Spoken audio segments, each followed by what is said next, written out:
I hate this thing with a burning, burning passion. That's why I own it! Anyways, yeah, old versus new time. We're taking a look at the old DC Direct Arkham Asylum Joker, one of, if not my absolute favorite Joker action figure, compared to the new McFarlane DC Multiverse Arkham Asylum Joker. So, my first foray into the DC Multiverse stuff by McFarlane Toys is these two Arkham figures they just released. Because all the other stuff they had released previously didn't really interest me, and I never found the Hellbat suit, so I didn't buy that. I probably would have if I saw it, but I never did. But yeah, I love the Batman Arkham games. Arkham City is personally my favorite video game of all time, but I also really love Arkham Asylum. It's pretty much the generic designs in Arkham City, kind of branches a little bit from that. But yeah, we finally have a new Joker figure for Arkham Asylum. I really do like this old one, and I really wanted to make this comparison just to show, hey, I feel like both of these really have good things going for them. Which one do I prefer? We'll get to that later on in the video. But first up, I just want to talk about the figures themselves. So the Arkham Asylum Joker is nearing about a decade old. He wasn't released right when the video game came out. He actually took a little bit of time after. But still, I think he looks absolutely breathtaking, and he's a great figure. The McFarlane one is a $20 retail figure. Definitely bigger, as you can see. Definitely kind of a little McFarlaneized, in my opinion. Kind of going for some different things. Mostly with that head sculpt, and we'll talk about that. But still, you can tell. You can look at this and think, oh yeah, that's Arkham Asylum Joker specifically. And I think it does a good job of giving us something that this one didn't, while at the same time still making them both worthy additions to my collection. So, before we get on to the figures themselves, let's talk about the accessories real quick. So, depending on the version of Joker you got, either the original one, or I think maybe the reissue. You did or didn't get the base. I just wanted to show the DC Direct base here. And this is the McFarlane base. So as you can see, they're both black. They're both kind of about the same size. McFarlane's a little bigger, as you can see, by just a hair. Just a hair McFarlane's bigger. But yeah, they're very similar bases. This one says DC on it, though, so you can tell what it is. And it'll actually say DC Comics there on the bottom, but here it just says DC, so that's interesting. So other than that, I believe this is the second issue of Joker. I think the first one had like this eyeshadow kind of paint job on the eyes. This is the reissue Joker they did a few years after. And the only accessory this Joker really came with, and let's just talk about this now, is Scarface. He came with freaking Scarface. Now this accessory is better than any of the McFarlane ones, I'm sorry. Because this is freaking Scarface. Now granted, Joker used Scarface very, very briefly in the video game. Pretty much just at the end there. He's all like, oh, I'm sending you back to the ventriloquist where you belong. You know, that's pretty much it. But yeah, he can hold him. He kind of has a bit of a slot there. You can put the fingers in. And he's actually articulated. He's an articulated little figure. You have a swivel, and a swivel. So yeah, you get a little Scarface. Oh my gosh. It's so funny. We have like more Scarface figures than we do like Scarface and Ventriloquist. I wish we would have seen the Ventriloquist in the Arkham games, but oh well, it's fine. But yeah, look at that. Really nice looking figure. I really do dig that. And of course they did repaint this into like the Joker Scarface for the Morning Harley set. So that's cool. But other than that, that's all you got with the original DC Direct Arkham Asylum Joker. The Arkham Asylum Joker from McFarlane. These are really cool accessories. I'm so happy that we actually have these in plastic form now. The Chatter Teeth! Oh my gosh! Not as cool as Scarface, but still, you saw these all around the asylum. And even some in City after the campaign kind of went a little while and Joker was kind of taking more control over the city. You saw the little, especially in the subways and the tunnels, you're like, da da da da. These things are so annoying. That's why they're so satisfying to destroy. And I think you actually gain XP from doing it. At least in Asylum you do. I don't know if you do in City. I think you just destroy them in City just for the satisfaction of it. But yeah, we have one that's opened up and one that's closed, which actually works really well because there's, oftentimes they were in like groups of 2s or 3s, and you could use like the multi-batarangs on them and, you know, take them all out. Yeah, really nice little accessories here. They're just solid pieces. They don't really do anything, but still, freaking Chatter Teeth. I love that. And then you actually get a gun with the McFarlane Joker. And just keeping it in the hand there. It's actually really nice looking. I don't remember when he used this gun. Did he use this gun? He might have. Trying to think. Because, see, most of the time you just saw the Joker in, like, the TV. Is this a gun he might have used in Arkham City? I don't know. I cannot specify the gun, but we'll talk about accessory accuracy in the Batman video.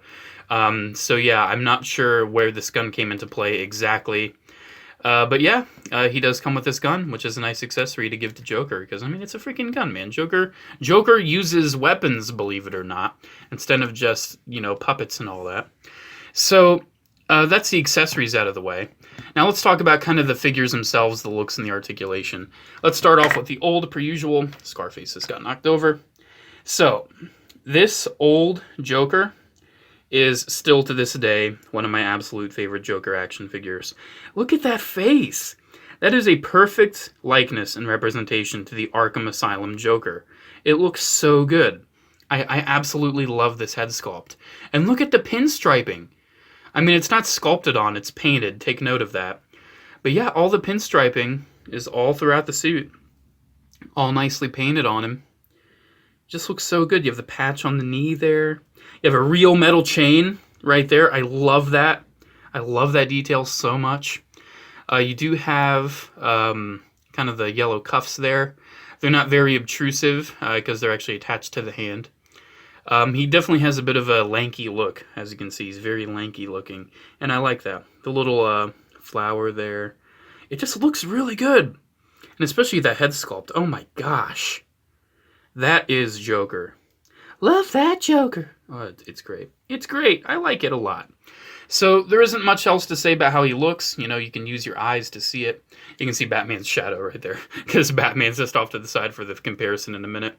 But articulation is where he definitely shows that he is an old DC Direct figure. He has a ball joint at the head, which is basically just a swivel. I mean, you get a little bit of a wiggle, but not too much.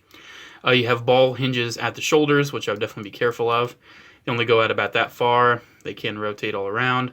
You have a elbow bend at each arm, but no swivel, so you can't kind of get his arms crossed, or you can't really get his arms out. Swivels at the wrist. I don't think he has anything at the waist.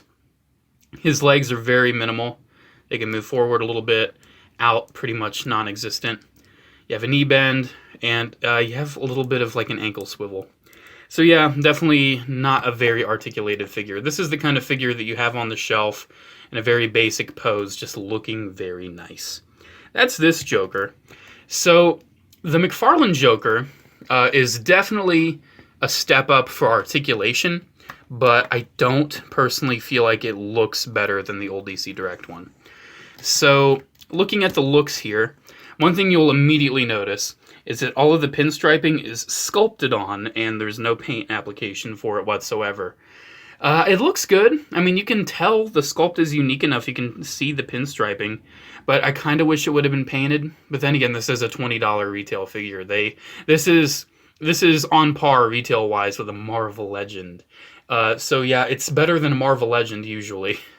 This thing actually has a lot of cool things going on, articulation and action figure-wise. But when it comes to the look of it, it still looks nice. I like the look of the flower. The shirt I actually think looks nicer, the undershirt. He has a little gold right there that the old one doesn't. The belt is way more pronounced on this one. You can actually see the little Joker logo. You can see like the little Joker face. And I don't think that's really something very visible on the old one. Yeah, that's a non-detail on the old one. I noticed that on the McFarlane, and I'm like, hey, that's really cool. That's like a little detail of the character design I never even noticed before getting the action figure. The gloves are very nicely textured. Look at that. And the yellow is kind of a different piece. So that does kind of get in the way of the hand articulation, as you'll see in a little bit. But the shoes also look nice. He looks good. He's very nicely sculpted. I wish there was a bit more paint, especially with the pinstriping. But overall, it looks good. And then we get to the face. And I'm not sure how I feel about it. From some angles, it looks perfect. Like, this angle looks really good. That's because you're not noticing how giant his chin is. His chin is huge. And I feel like his eyes are just they're not sunken in enough on his head. So he just looks really weird from the side. Like, his profile looks really funny. Like, look at the profile of the original DC Direct. And look at the McFarlane. They just don't look. I don't know. And the smile too. I don't mind it. I think it would have been nice if it was a closed smile, especially with the look they were going with, because he did that a lot. But I do like the little detail. The teeth look really good in there, and you actually can see a little bit of his lower set of teeth. So that's nice. The paint's really good.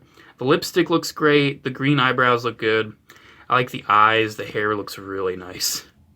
Hair looks really nice, and especially compared to the old one. The old one has a lot of wash to the head, so it's not as white looking as the McFarlane. But I still really like the look of the old one. I would definitely take the old head sculpt over the new one any day. But, I mean, the new one's not bad. It's not bad. It's just kind of different, and it looks a little stylized. I wish it wasn't as white as it is, but you know what? That's fine. So let's get on to the articulation of this guy, because he is actually pretty packed. So he has a very nice ball joint at the head. You can get some good tilt. You can get some decent up. You can get a lot of down. Really good. He actually has a ball joint at the shoulder, so you can get some shimmying. And then he has a ball hinge at the shoulder. He has this cup right there that's kind of covering it up. So that's really good. Bicep swivel, very useful. Double jointed elbow that goes all the way up.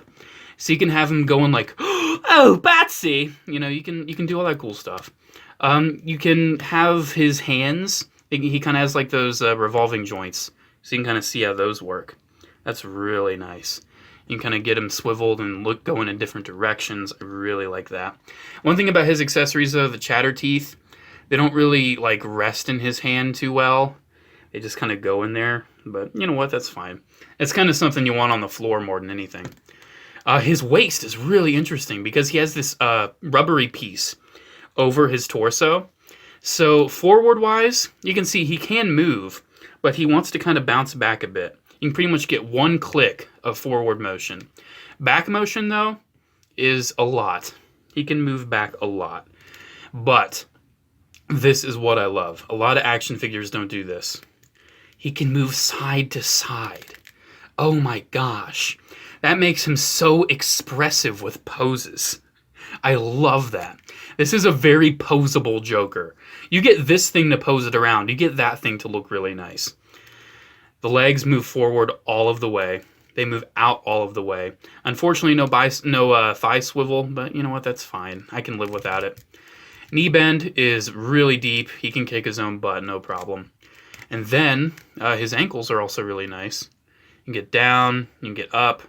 You can probably manipulate the joint in there to get a bit of a pivot. And he has toe articulation. So McFarlane definitely prioritized articulation on this, which is funny because McFarlane used to be the toy line that avoided articulation like the plague. They're like, articulation, that's not good. We want like slightly posable statues, but now they're going all action figure, and I love it. So, with that being said, which Joker do I recommend? Well, I pretty much said it, didn't I?